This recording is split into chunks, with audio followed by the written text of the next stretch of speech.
사도신경으로 우리의 신앙을 고백하시겠습니다. 나는 전능하신 아버지 하나님, 천지의 창조주를 믿습니다. 나는 그의 유일하신 아들, 우리 주 예수 그리스도를 믿습니다. 그는 성령으로 잉태되어 동정녀 마리아에게서 나시고 본디오 빌라도에게 고난을 받아 십자가에 못 박혀 죽으시고 장사된 지 사흘 만에 죽은 자 가운데서 다시 살아나셨으며 하늘에 오르시어 전능하신 아버지 하나님 우편에 앉아 계시다가 거기로부터 살아있는 자와 죽은 자를 심판하러 오십니다. 나는 성령을 믿으며 거룩한 공교회와 성도의 교제와 죄를 용서받는 것과 몸의 부활과 영생을 믿습니다. 아멘. 우리 다 함께 찬송가 331장 찬송을 부르시겠습니다.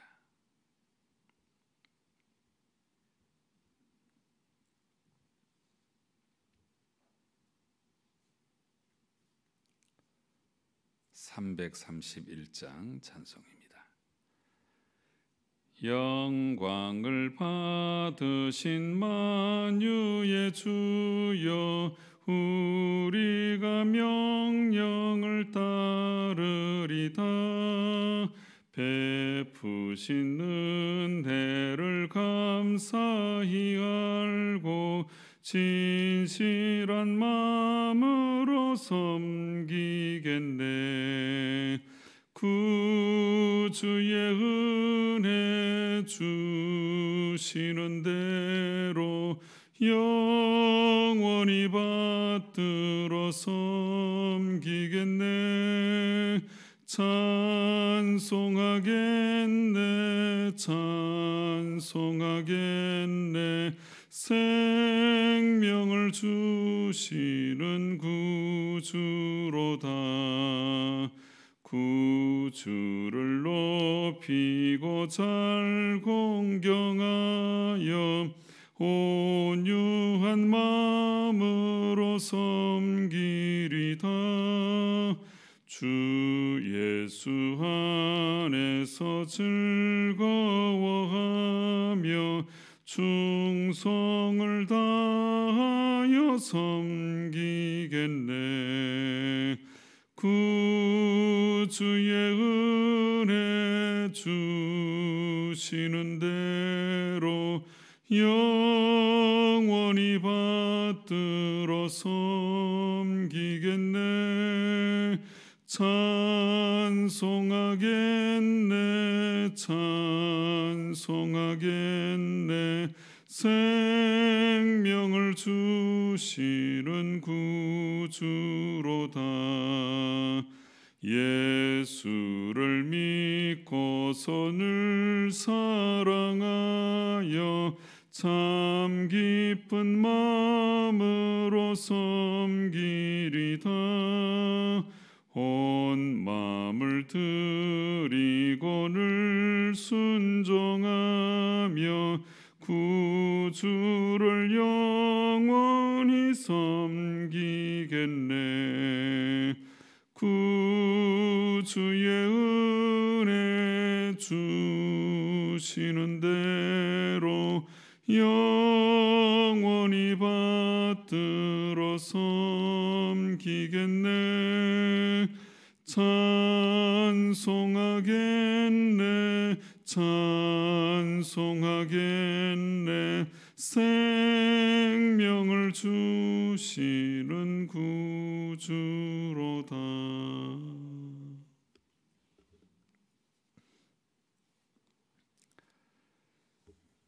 하나님 말씀 마태복음 17장 1절 말씀부터 13절까지의 말씀 우리 한 절씩 교독하시겠습니다.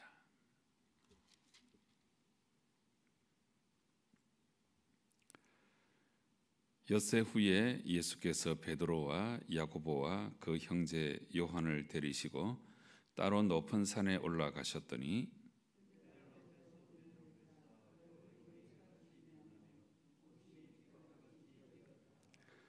그때에 모세와 엘리야가 예수와 더불어 말하는 것이 그들에게 보이거늘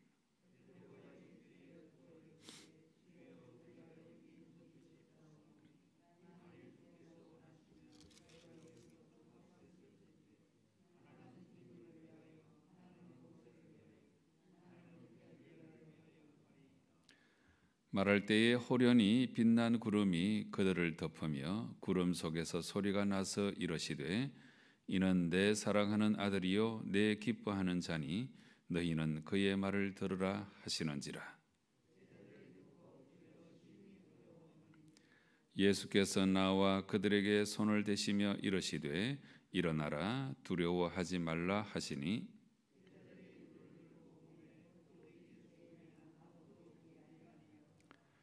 그들이 산에서 내려올 때에 예수께서 명하여 이러시되 인자가 죽은 자 가운데서 살아나기 전에는 본 것을 아무에게도 이러지 말라 하시니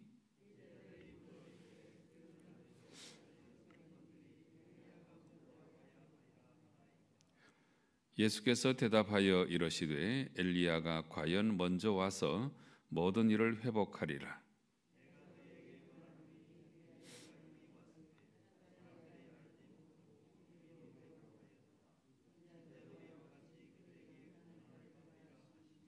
함께 읽겠습니다. 그제서야 제자들이 예수께서 말씀하신 것이 세례 요한인 줄을 깨달으니라. 아멘. 어제 우리가 읽었던 말씀은 예수님께서 공생애에 깊숙이 들어와 있는 중에 사람들이 나를 누구라고 하느냐 하는 이 질문을 하시고 베드로가 주는 그리스도시요 살아계신 하나님의 아들이십니다. 이렇게 고백하는 참 중요한 내용을 우리가 함께 나누었습니다. 그래서 이제 예수님을 위대한 인간 정도의 그런 찬사가 아니고 예수님을 신의 영역으로 하나님의 아들로 고백하는 그런 사람이 한 사람이라도 있게 되었다 하는 사실을 예수님께서 확인하시고 그때에 비로소 예수님께서 첫 번째 순환 예고를 말씀하셨습니다. 이 순환 예고와 더불어서 나와 함께 십자가를 져야 된다. 그리고 자기를 부인하고 자기 십자가를 지는 것이 이게 나를 따르는 것이다. 누구든지 제 목숨을 구원하고자 하면 잃을 것이고 누구든지 나를 위하여 제 목숨을 잃으면 찾을 것이다. 이런 일련의 말씀을 하시니까 어쩌면 제자들이 아주 큰 혼란 가운데 빠질 수도 있었을 것입니다. 이제 예루살렘에 올라가시면 예수님께서 영광을 얻으실 것인데 그런데 이것과는 전혀 상관없는 엉뚱한 이야기, 십자가의 고난 이야기를 하니까 아마도 제자들이 크게 당황하고 도대체 이게 무슨 말씀인가 아주 의아해하였을 것입니다. 그래서 이제 오늘 이 17장에 와서 첫 구절 첫 단을 보시면 엿새 후에 이렇게 말씀하고 있지요. 그래서 첫 번째 순환 예고를 말씀하신 다음에 엿새가 지났습니다. 그래서 예수님께서 베드로와 야고보와 그 형제 요한을 데리시고 따로 높은 산에 올라가셨다. 그렇게 말씀해 주고 있습니다. 아마도 십자가 순환 예고를 통해서 큰 혼란 가운데 빠져 있는 이 제자들에게 예수님께서 작정하시고 무엇을 보여주시려고 하신 것 같습니다. 그래서 베드로, 야고보, 요한 이 세 사람을 데리시고 따로 높은 산에 올라가셨는데 갑자기 그들 앞에서 변형되셨습니다. 그래서 그 얼굴이 해같이 빛나며 옷이 빛과 같이 휘어졌더라 그랬습니다. 다른 복음서 말씀을 보시면 세상에 빨래하는 자가 더 이상 희게 할 수 없을 정도로 아주 찬란한 영광의 빛으로 변형되셨다 하는 것입니다. 그리고 예수님의 모습만 그렇게 변형되신 것이 아니고 갑자기 또한 아주 신기한 현상이 나타났는데 모세와 엘리야가 예수와 더불어 말하는 것이 그들에게 보였다 하는 것입니다. 그래서 예수님께서 변형되시고 또 구약에 가장 중요한 두 인물이 나타나서 예수님과 함께 말씀을 나누시는 그 장면을 보고서는 베드로가 너무너무 좋아서 그야말로 황홀경에 빠져서 이런 고백을 합니다. 주여, 우리가 여기 있는 것이 좋사오니 얼마나 좋았으면 이런 고백을 하겠습니까? 영광 중에 계신 주님을 바라보니까 너무나 좋아서 엿새 전에 십자가의 순환을 말씀하셨는데 이제 영광 중에서 말씀하시는 예수님의 모습을 보고 구약의 두 인물과 대화하시는 그런 모습을 바라보니까 베드로가 너무나 좋아서 황홀경에 빠져서 우리가 여기 있는 것이 좋사오니 만일 주께서 원하시면 내가 여기 초막셋을 짓되 하나는 주님을 위하여, 하나는 모세를 위하여, 하나는 엘리야를 위하여 하겠습니다. 이렇게 고백을 하고 있습니다. 여러분, 예수님의 이 영광스러운 변형 사건, 이것을 예수님께서 보여주시는 것은 두 가지의 중요한 이유가 있다고 우리가 생각할 수 있겠습니다. 첫째는 무엇보다도 이 예수 그리스도께서 우리에게 찾아오신 하나님의 아들이시다. 정말 예수님 이분이야말로 메시아이시다 하는 이 사실을 확실하게 보여주시기 위해서 이와 같이 신비스러운 모습으로 변형되신 것이다. 첫째는 우리가 이렇게 이해할 수 있겠습니다. 이게 평소에 제자들이 볼 수 없는 그런 신비스러운 모습이고 아주 영광스러운 모습으로 변형되신 것이거든요. 그래서 이 모습은 예수님이 바로 하나님의 아들 메시아이시다 하는 사실을 분명하게 보여주고 있는 것입니다. 그 다음에 또 한 가지는 조금 전에 그 순환 예고와 연관시켜서 제가 몇 말씀 설명을 드렸잖아요. 엿새 전에 순환 예고를 말씀하셔가지고 갑자기 제자들이 그냥 풀이 죽고 도대체 이게 무슨 말씀일까? 예수님이 영광을 얻으셔야 되는데 십자가에 죽으신다는 게 이게 도대체 무슨 말인가? 아주 깊은 실망과 좌절에 빠졌을 텐데, 그런데 예수님께서 이 영광스러운 모습으로 변형되시는 모습을 이 제자들에게 보여주심으로 말미암아 예수님은 힘이 없어서 그냥 끌려가서 아무 의미 없는 고난을 당하시는 것이 아니고, 이게 예수님께서 모든 사람의 구원을 위해서 일부러 고난 당하신다 하는 사실을 제자들에게 깨닫게 하기 위해서 이 영광스러운 변형의 사건을 보여주신 것입니다. 정말 그렇습니다. 예수님은 힘이 없어서 고난 당하시는 게 아니죠. 예수님의 고난은 당해주는 고난입니다. 일부러 당해주는 고난이시죠. 십자가의 죽으심으로 말미암아 우리를 구원하셔야 되기 때문에 죄값을 치르시고 우리를 구원해 주시기 위해서 일부러 당해주는 고난이 바로 예수님의 고난이 아니겠습니까? 그래서 엿새 전에 순환 예고를 말씀하셨는데, 지금 내가 당하고자 하는 이 고난은 내가 힘이 없어서 당하는 고난이 아니고 나는 하나님의 아들 메시아인데 내가 일부러 당해주는 고난으로서 너희들을 구원하고자 한다 하는 이 뜻을 밝히 보여주신 사건이 바로 예수님의 변형 사건이다. 우리가 이렇게 이해할 수 있는 것입니다. 여러분, 이 예수님의 변형 사건 가운데 모세와 엘리야가 나타나셨잖아요. 근데 모세는 구약 율법의 대표자라고 할 수 있습니다. 모세오경을 모세가 기록했다고 우리는 그렇게 믿고 있죠. 그 다음에 엘리야는 구약에 수많은 예언자가 있습니다만은 이 모든 예언자의 대표가 되겠습니다. 그래서 흔히 이런 관용구가 있죠. 예수님께서도 사용하셨는데 율법과 선지자 이런 표현이 있죠.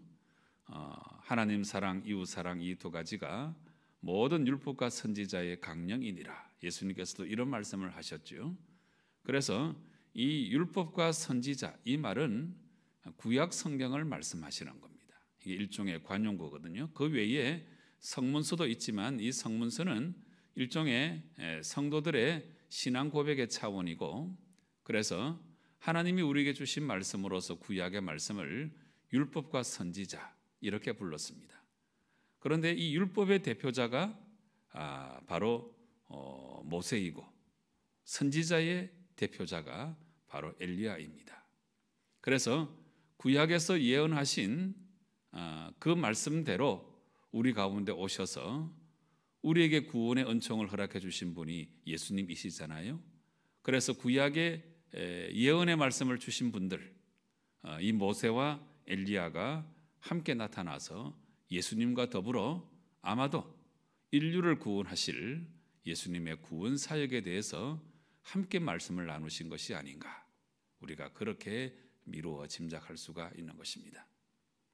그래서 예수님은 율법과 예언을 성취하시려고 오신 우리의 구원주 메시아이시다 하는 사실을 이 예수님의 변형 사건이 잘 드러내고 있습니다.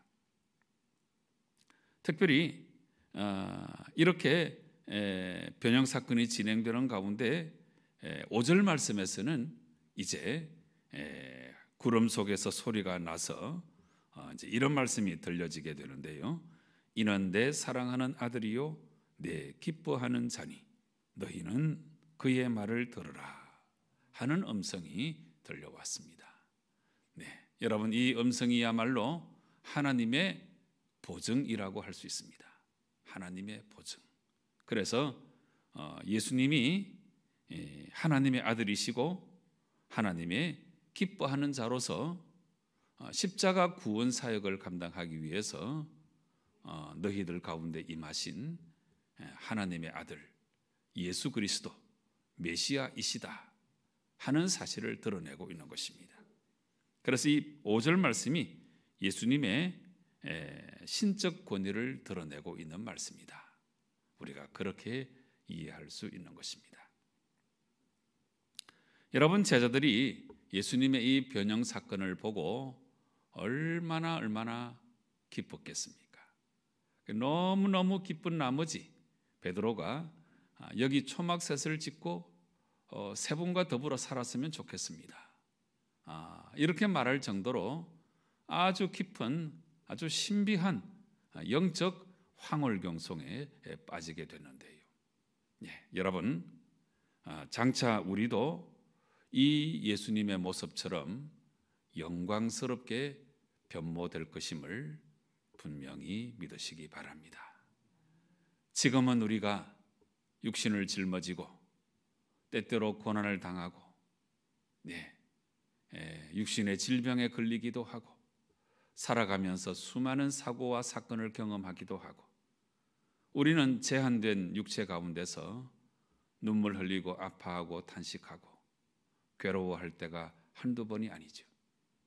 그런데 이 예수님께서 아름다운 모습으로 변형되신 것처럼 우리도 장차 부활의 날에 참 귀하고 복되고 영광스러운 모습으로 변모되어서 하나님 나라에서 영원한 영생 복락을 누리며 살게 될 줄로 분명히 믿으시기 바랍니다.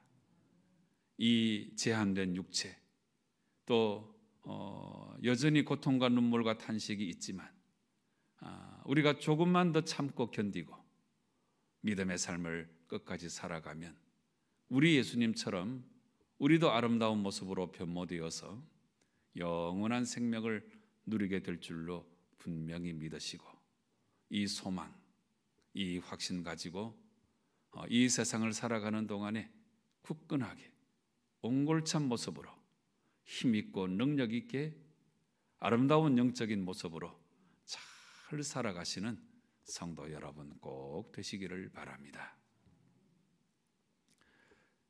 그 다음에 이제 뒤 이어지는 말씀은 이제 변화산에서 영광스러운 모습으로 변형되신 그 이후에 있게 되는 이야기를 우리에게 전해주는데요.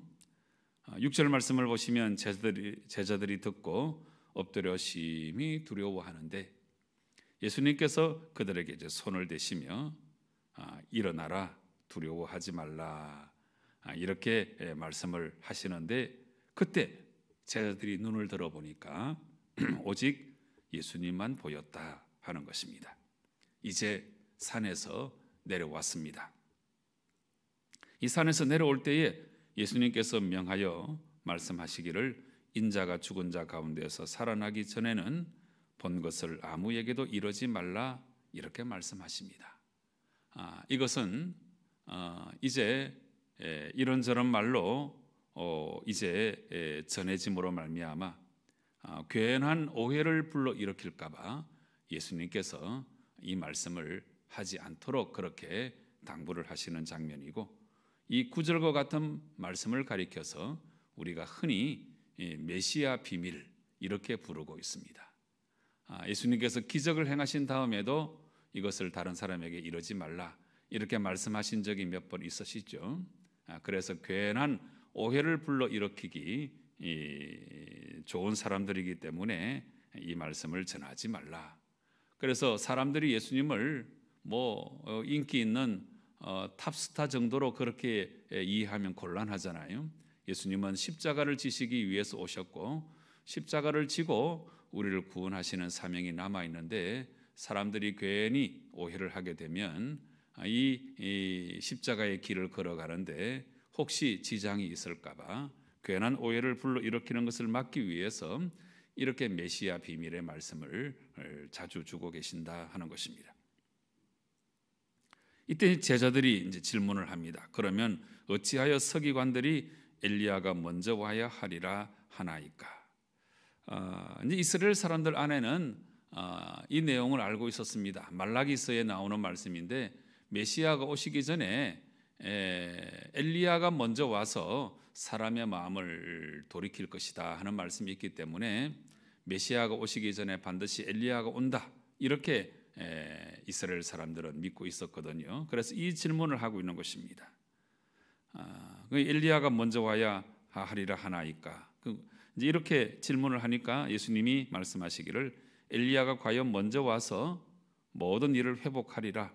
내가 너희에게 말하노니 엘리야가 이미 와서 돼 사람들이 알지 못하고 임의로 대우하였도다. 인자도 이와 같이 그들에게 고난을 받으리라. 이렇게 말씀을 하십니다. 예수님께서 이 말씀을 하시니까 그때에 비로소 제자들이 깨닫게 되었습니다. 13절 말씀, 그제서야 제자들이 예수께서 말씀하신 것이 세례 요한인 줄을 깨달으니라, 이렇게 말씀하고 있습니다. 그래서 유대인들의 기대와는 달리 예수님은 세상을 정복하는 왕이 아니시고 고난당하는 메시아로 우리 가운데 오셨는데, 예수님께서 이 변화선 사건으로 그분의 사역이 오해받는 것을 원치 않으시면서, 그렇지만 제자들에게는 하나님의 구원 사역을 알려주시는데, 이제 엘리야가 먼저 와서 나의 길을 예비한 것이고 내가 이제 십자가를 지고 너희를 구원하러 왔다 하는 사실을 이 산에서 내려오시면서 새 제자들에게 알려주신 것입니다. 여러분, 오늘 새 제자들에게 예수님께서 이 내용을 알려주시면서 나는 십자가를 지고 십자가의 희생으로 말미암아 이 세상 사람들을 구원할 것이다 하는 사실을 알려주시고 이후로 묵묵히 십자가의 길을 걸어가시는데요. 이 새 제자에게 이 말씀을 해주신 것은 이 새 제자에게도 함께 고난을 받으며 십자가의 길을 걸어갈 사명이 있다는 것을 깨우쳐 주신 것입니다. 새 제자에게 이것을 깨우쳐 주신 것은 오늘 우리에게도 똑같이 말씀하시는 우리 주님의 뜻입니다. 산 위에서 아주 신비한 영적 황홀경을 체험한 다음에 산 아래에서는 이제 그 사명을 수행해야 함을 우리에게 알려주신 것입니다. 우리에게도 십자가의 주님을 함께 따라 걸으면서 십자가의 주님을 온 세상에 선포하는 그런 사명이 오늘 우리에게 있다 하는 것을 우리가 자각해야 하는 것입니다. 이것이 바로 이 사순절에 우리가 묵상하면서 살아가야 될 가장 중요한 내용이기도 합니다. 십자가의 주님, 고난의 길을 걸어가신 주님을 따라 함께 걸어가서 정말 우리도 구원에 이를 뿐만 아니고 이 아름다운 구원의 기쁜 소식을 온 세상 사람들에게 전가할 사명이, 책임이 우리에게 있다 하는 사실을 여러분 분명히 기억하시기 바랍니다. 오늘 말씀은 산 위에서는 영광스러운 모습으로 변모되신 모습을 보여주시고 산 아래 내려와서는 그 영광을 체험한 사람들이 그 영광을 바라보고 현실에 다가오는 여러 가지 힘들고 어려운 일들 다 견디어내고 고난 중에 주님을 증거해야 될 사명이 있음을 알려주는 것입니다. 그래서 앞부분은 산 위에서의 영광, 그리고 뒷부분에서는 산 아래서의 사명을 알려주시는 말씀이 되겠습니다. 여러분, 먼저는 우리가 주님의 영광을 우리도 반드시 체험해야 합니다.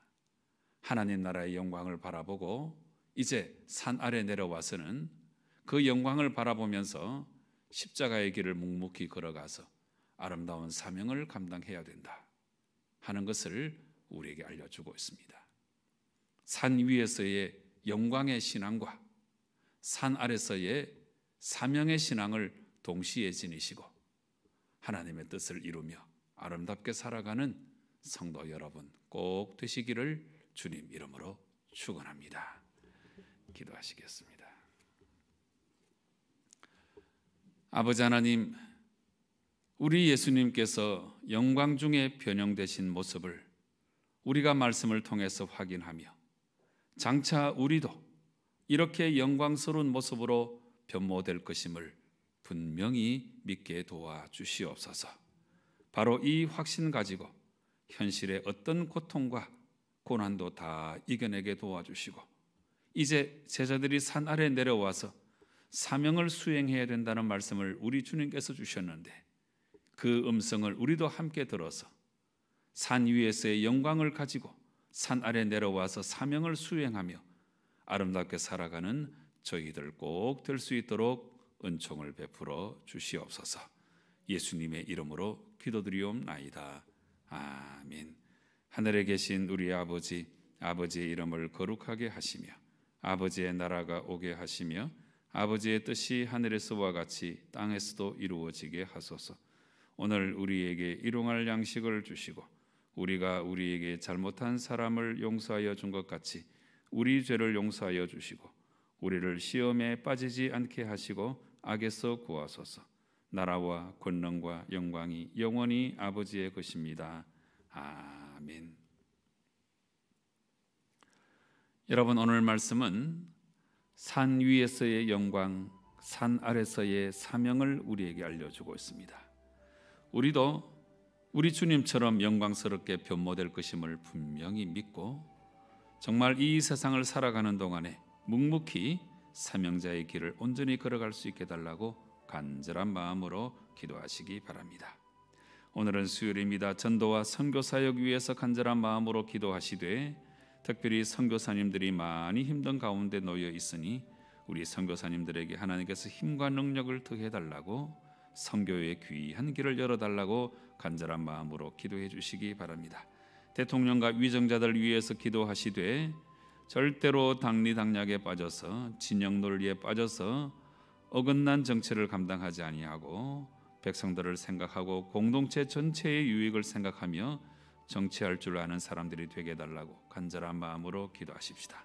우리 주위를 돌아보시고 육신의 질병으로 고통 중에 있는 분들을 위해서 중보기도 해주시고, 이어서 여러분 각자의 기도의 제목으로 하나님께 나아가 기도하실 때에 우리 하나님 응답하실 줄로 믿고 우리 확신 가지고 간절한 마음으로 기도하시겠습니다. 함께 기도하십시다.